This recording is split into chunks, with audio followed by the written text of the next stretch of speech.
జగన్ నేను మాట్లాడుతా భీమవరంలో నేను ఎందుకు మారిపోయాను, భీమవరం నుంచి ఎందుకు వెళ్ళిపోయాను చాలా బాధపడతా ఉన్నాడు. జగన్కి అడుగుతున్నా, మరి ఇక్కడ ఉన్న ఎమ్మెల్యేని ఎందుకు ఇక్కడి నుంచి పక్క నియోజకవర్గానికి ఎందుకు పంపించేసావు? 70 నియోజకవర్గాలకు సంబంధించిన ఎమ్మెల్యేని ఎందుకు మార్చావు? నోరు ఉంది కదా అని చెప్పి ఇష్టం వచ్చినట్టు మాట్లాడకు. జగన్కి ఒకటే చెప్పదలుచుకున్నావు, నువ్వు మాట్లాడితే క్లాస్ వార్ అని మాట్లాడుతూ ఉన్నావు.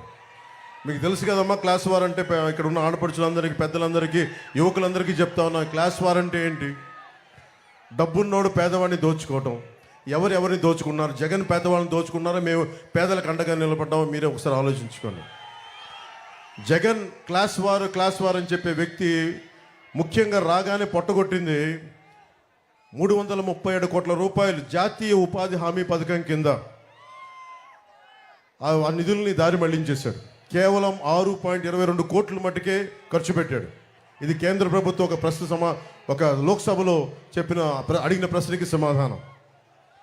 అలాగే ఇది రూరల్ డెవలప్మెంట్ సాధ్వి నిరంజన్ గారు ఒక ప్రశ్న అడిగితే చెప్పింది, ఆవిడ అంది అత్యంత జాతీయ ఉపాధి హామీ పథకం కింద అత్యంత అవకతవకలున్న రాష్ట్రం ఇదే అని చెప్పి జగన్ ముఖ్యమంత్రిగా ఉన్న ఈ రాష్ట్రంలో జరిగిందని సాధ్వి నిరంజన్ గారు చెప్పారు, బీజేపీ మినిస్టర్.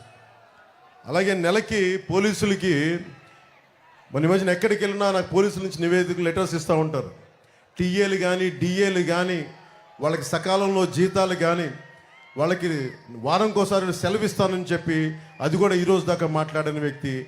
ఇది పోలీసులు శ్రమని దోపిడీ చేస్తున్న వ్యక్తి. ఇతను క్లాస్ వార్ గురించి మాట్లాడతాడు.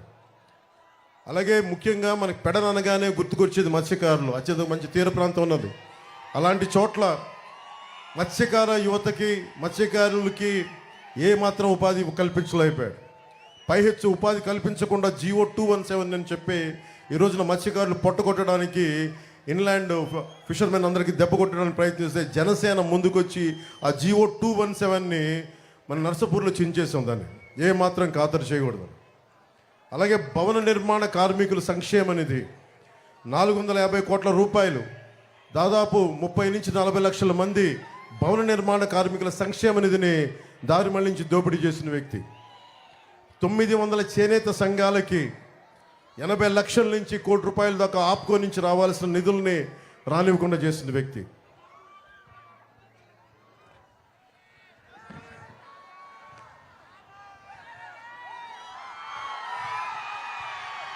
మీ కరెంటు బిల్లులు ఎన్నిసార్లు పెరిగినాయి 5 సంవత్సరాలు మీరు చెప్పండి. 10 సార్లు పైగా పెరిగినాయి కరెంటు బిల్లులు. ₹5 యూనిట్ కరెంట్ వచ్చే పరిస్థితుల్లో చంద్రబాబు నాయుడు గారు ఉన్నప్పుడు పవర్ పర్చేజ్ అగ్రిమెంట్స్ అని చెప్పి 20 సంవత్సరాలకి యూనిట్కి ₹5 ఆయన ఒప్పందం చేసుకుంటే రాగానే అది రద్దు చేసి పీక్ టైంలో దాన్ని ₹18 ఖర్చు పెట్టి మీకు దానివల్ల మీకు 10 సార్లు పెరిగిపోయింది. 5 సంవత్సరాల్లో 10 సార్లు పెరిగిపోయింది.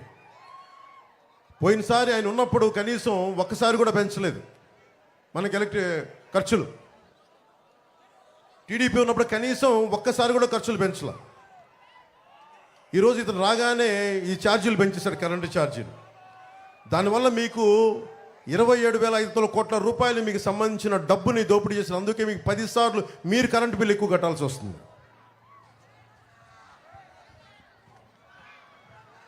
ఇక్కడ ఎమ్మెల్యే దోపిడీ, నేను పోయినసారి జనవాణి కార్యక్రమానికి వచ్చినప్పుడు అతని పేరు మీకేంటో తెలుసు, అతను స్థానిక ఎమ్మెల్యే.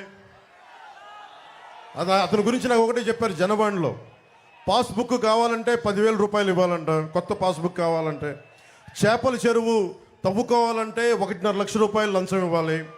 చేపల దాణా షాప్ పెట్టాలంటే ₹2-3 లక్షల ఇవ్వాలి.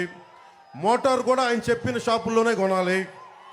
ఎమ్మెల్యే కనీసం మన పెడలకి డ్రైనేజ్ చేయలేకపోయాడు, కానీ నోటిని డ్రైనేజ్గా వాడుకునే వాడికి డ్రైనేజ్ ఏం క్రియేట్ చేయగలడు? పేకాట క్లబ్బులు నడిపేవాడు.